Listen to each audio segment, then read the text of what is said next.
तर जय श्रीराम मित्रांनो, पुन्हा एकदा स्वागत आहे तुमचं आजच्या एका नवीन ब्लॉगमध्ये. तर हा लग्नाचा ब्लॉग होणार आहे. तर मी तयार वगैरे होऊन लॉन्चमध्ये आलेलो होतो. तर बघा मग काय व्ह्यू येतोय.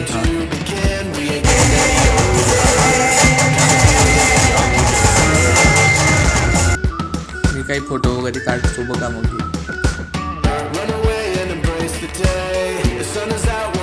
मग पारावर सगळे जण नाचतात. तर बघा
जर तुम्हाला आजचा व्लॉग आवडला असेल तर लाईक करा, शेअर करा आणि सबस्क्राईब करा आणि फॉलो करायला विसरू नका. भेटूया लवकरच नवीन व्लॉगमध्ये. तोपर्यंत बाय.